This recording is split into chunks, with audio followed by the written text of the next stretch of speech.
Alfonso, muchas gracias por estar con nosotros, hacer un stop en la agenda CADE para compartir con nosotros esta entrevista. Encantado, Maro. Alfonso, quiero comenzar preguntándote en términos de seguridad, que de hecho es un tema que ha surgido en este CADE Ejecutivo 2024. ¿Cuál es el mayor logro que se ha podido articular con el gobierno en términos de seguridad? Bueno, el tema de seguridad es un tema recurrente porque es la principal preocupación de la ciudadanía, ya sea empresa, trabajador, pequeño negocio o gran empresa. Entonces, desde hace un tiempo venimos haciendo propuestas al gobierno, desde el sector nos hemos unido trabajadores, gremio de trabajadores y gremios de empresas para hacer propuestas que son transversales en tema de seguridad. Lamentablemente hasta ahora no vemos mucho avance en esto. ¿Han funcionado, por ejemplo, los estados de emergencia? Se acaba de prolongar el último. Yo entiendo que no han funcionado realmente, pero en realidad lo que estamos enfocados y las propuestas están enfocadas a cómo administrar mejor la justicia. Se ha propuesto los centros de flagrancia para los crímenes de primer criminal que arrancha un celular y se va, pero el tipo de violencia y de criminalidad que tenemos ahora requieren mucho más que eso, requieren de hacer inteligencia, investigación, seguimiento, escuchas, ¿no? Porque es crimen organizado hoy día, ¿no? El sicariato. Entonces esto requiere otras armas. El Estado, el gobierno ha creado el Grupo Especial de Lucha contra el Crimen Organizado, el Comando Greco, donde han seleccionado, la policía ha seleccionado a los oficiales más destacados para que ingresen a este Comando Especial. Cuando fuimos a visitar el Comando Especial no tenían absolutamente ningún recurso para trabajar, ninguno. Trabajaban en el piso y con las computadoras personales propias y con sus propios celulares. Hemos firmado recientemente un convenio con el Ministerio del Interior para ayudar desde CONFIEP a financiar el Comando Greco. ¿Con qué? Drones, equipamiento, computadoras, laptops, escuchas, micrófonos. ¿Cuándo se firmó este convenio? La semana pasada. La semana pasada lo hemos hecho y ya veníamos haciendo aportes a través de las empresas, de los gremios de CONFIEP y CONFIEP mismo, para ponerle drywalls a las paredes, para ponerle luz, electricidad a esta sede. Lo cual hace ver que si bien que no existe un compromiso y una vocación contra la lucha contra el crimen organizado. Hemos identificado desde el sector privado, hemos identificado en reuniones con la Fiscalía, con el Poder Judicial, cuáles son los cuellos de botella para eso. Primero, que no tenemos servicio de inteligencia nacional. Y sin inteligencia es muy difícil combatir el crimen organizado. Hay que implementar inteligencia, la PIP se desarticuló, ¿no? La policía no tiene servicio de inteligencia tampoco, hay que recuperarlo. Tampoco tenemos especialistas. En el Perú no existen ya especialistas, quiere decir médico legista, médico de criminología, los que ven hay una serie de especialidades que hoy día no se tiene y tenemos que implementar. En la parte judicial tenemos los juzgados que están abarrotados. Estuve hace poco con el presidente del Poder Judicial y me enseñó la sobrecarga que tienen esto. Más del 80% de la carga del Poder Judicial está en los juzgados de familia y sin embargo esto ocupa gran parte de su presupuesto, lo cual podría trasladarse parte de esas competencias, las no contenciosas, a las notarías como era antes, ¿no? Y así liberar es parte de esa carga. Alfonso, más allá de todo esto que has mencionado, que es muy importante para el control y el manejo de la inseguridad, el Grupo Greco, si bien ustedes acaban de firmar esta alianza, que está muy bien para apoyar a este nuevo grupo, ¿es estructuralmente la mejor idea para luchar contra la inseguridad? Un grupo especial como el Grupo Greco. Me parece que sí, hay que darle competencias y herramientas para que pueda luchar contra eso, ¿no? ¿Ha sido fluida la coordinación con el Ministerio del Interior? Sí, o sea, la verdad que no hay que satanizar al Ministerio del Interior solamente. Para luchar contra el crimen organizado se necesita el concurso del Congreso, Fiscalía, Poder Judicial y del gobierno en general. ¿Alcaldías? alcaldías también, pero quiero en los tres poderes del Estado, concentrarme en los tres poderes del Estado, que es donde se tienen las alcaldías con los serenazgos, pueden ser un soporte, pero contra el crimen organizado se requiere unas competencias diferentes, ¿no? Y sobre todo darle respaldo a la policía. Hace tan solo unos momentos has estado en uno de los paneles de CADE ejecutivos con propuestas concretas sobre seguridad, que es el tema del que hemos estado conversando, pero también de formalización. ¿Cuáles son las metas de formalización mínimas que deberíamos tener para el próximo año? La formalización laboral, el Perú tiene una tragedia, ¿no? Porque somos muy condescendientes con la informalidad. De hecho, ¿Condescendientes o hemos aprendido a convivir con la informalidad? Sí, lo que sucede es que la convivencia con la informalidad es una claudicar a la lucha contra esto. La lucha contra la informalidad tiene que ver con protección social. La informalidad no la podemos ver como evasión tributaria. La informalidad hay que verlo como son sobrevivientes que se buscan un medio para generarse sus propios ingresos. Estuvo bien en los 80, estuvo bien como un mecanismo de supervivencia, pero el seguir en ella lo que hace es que te mantiene en un estado de pobreza.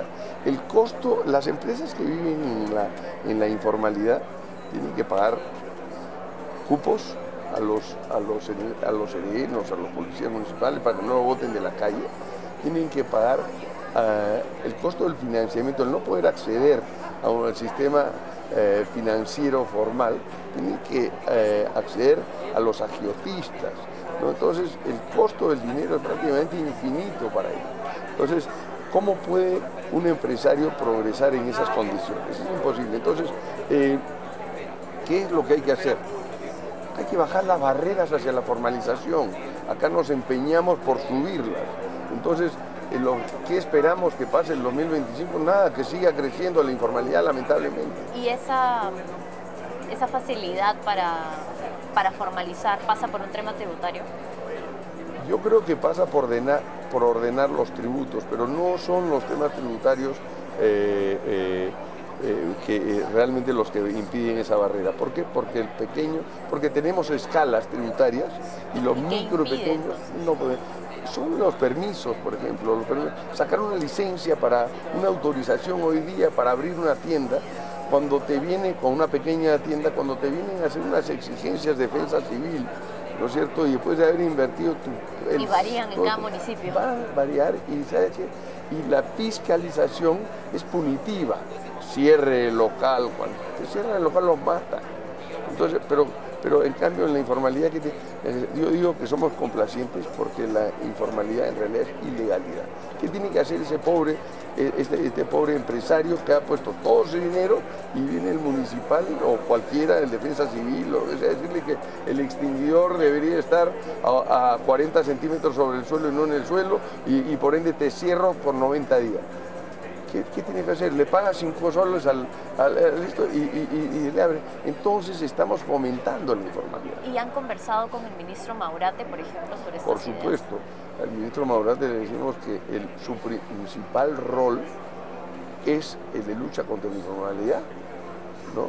No tanto así el sueldo mínimo, por ejemplo, ¿no? Que es inminente, que le alcanza al 2% de los trabajadores, de los empleadores, de los empleos de los trabajadores en el Perú, al 2%. ¿Dónde está ubicado ese 2%? En las micro y pequeñas empresas. La gran empresa evidentemente no paga sueldo. Entonces, yo me pregunto si al elevar el sueldo mínimo de manera antitécnica o política, estamos bajando la barrera o subiéndola.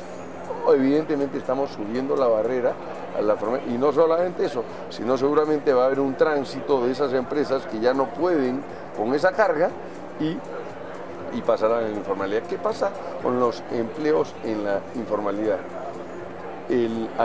Primero, el análisis técnico dice que el sueldo mínimo debería ser, por el BCR, 750 soles, pero el 725. Pero la realidad del sector informal es que los sueldos van en 650 soles, ¿no? Y eso por 12, ¿no? El sueldo mínimo hoy día de 2025 es por 15 sueldos, ¿no? Entonces, pues realmente hay una brecha hay una brecha enorme entre la formalidad y la formalidad. ¿Es un populismo el anunciar la subida del sueldo mínimo antes de que acabe el año? De todas maneras. Y pasando ya a temas también de coyuntura, como el sueldo mínimo, la Zona Económica Especial de Chancay. Dos preguntas concretas. ¿Se debería solo legislar la Zona Económica de Chancay como un plan piloto, tal vez Chancay y Callao con el 0% de impuesto a la renta, o se debería mirar todas las zonas económicas, generar una ley para todas las zonas económicas con una base que no sea 0% de impuesto a la renta? Mira, yo creo que las zonas económicas especiales deben estar absolutamente dirigidas a fomentar una industria, ¿no? O una actividad económica que no se haría dedicada al comercio exterior, a la exportación, que no se haría si es que no hubiera la zona económica especial. Es decir, por ejemplo, si queremos atraer a una fábrica de automóviles chinos, por poner un ejemplo acá, ¿no es cierto? Yo creo que hay que darle las facilidades para que pueda instalarse. Primero, para que pueda ensamblar aquí. Para ensamblar, o sea, para fabricar los automóviles acá, ¿no? Hoy día, si nosotros tenemos cobre, tenemos litio, ¿no? Por eso he escogido ese ejemplo, ¿no?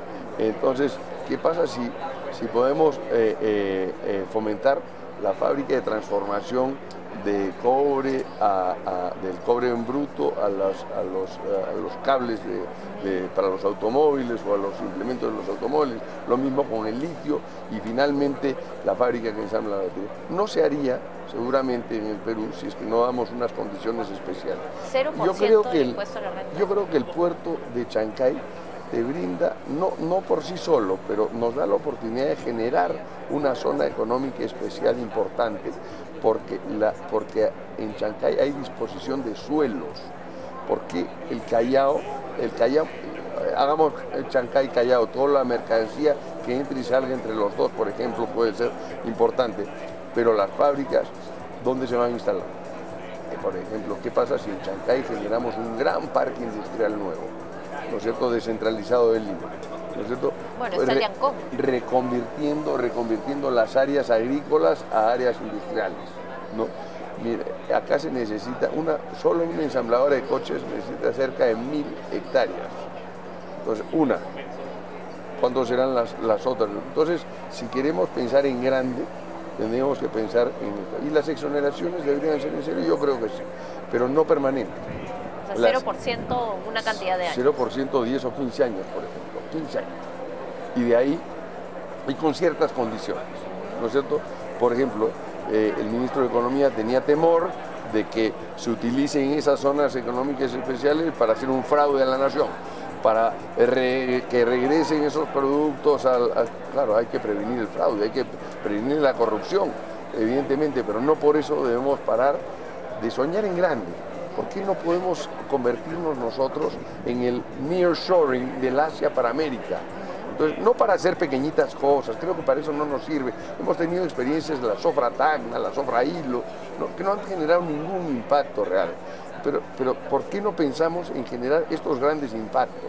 Para eso hay que generar enormes cantidades de superficie, grandes superficies, una infraestructura. Y claro, pues llamar a estas grandes empresas para que podamos exportar desde América, ¿no? Estos coches desde el Perú, o sea, exportar valor agregado a Asia, ¿no? Para toda América, y puede ser para Norteamérica, para Sudamérica, y pueden ser empresas americanas, chinas, taiwaneses, indias, de lo que sean, para este gran mercado americano que el Perú podría, con la facilidad logística Callao-Chancay, ¿no? poder tener eso. A los peruanos nos falta pensar en grande. Alfonso, y ya para terminar, ayer se censuró al ministro mucho en el Pleno del Congreso. Parece que la ley MAPE ha entrado como en un stand-by junto con la censura del ministro.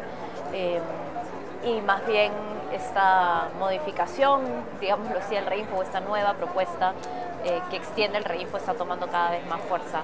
¿Tu opinión respecto a este frente? A ver, a mí me ha sorprendido la decisión del Congreso en torno al ministro Rómulo mucho. He leído inclusive el artículo donde lo retiran, ¿no? Y dice por su incapacidad y por su de gestión.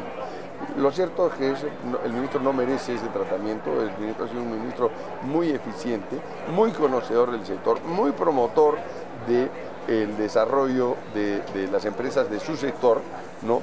Y ha tenido la valentía de luchar contra el reinfo, que es una actividad, una ley que, pudiendo haber tenido un origen de buena fe, ha tenido unos resultados pésimos, que ha permitido la proliferación de la minería ilegal, violenta. Se han desarrollado con la reinfo actividades de minería ilegal que esclavizan al minero artesanal, lo retiran de su propiedad, ¿no? Y a punta de metralla, ¿no? Imponen el orden de ellos, ¿no? O sea, el poder más que el orden. Y entonces él ha propuesto una ley alternativa, que es la MAPE, ¿no? Y que la ley MAPE no desprotege a la minería artesanal, al contrario, la protege de estos bandidos, de estos sinvergüenzas. Ha recibido muchas críticas la ley MAPE. Sí, pues, ¿de quién? Bueno, depende, de diferentes actores. Muy buena pregunta. Claro. Algunas cosas que se indican, por ejemplo, en crítica a la ley, es que se le continúa dando el poder de fiscalización a los gobiernos regionales, y se sabe que no tienen el brazo. Mira, ese tipo de discusiones son válidas, y si hay que mejorar, hemos tenido un montón de tiempo para mejorarlo. Lo que sí es urgente es terminar con una ley que sabemos que promueve la minería ilegal. Y eso ha sido la causa por lo que lo han retirado al ministro. Bueno, muchas gracias, Alfonso.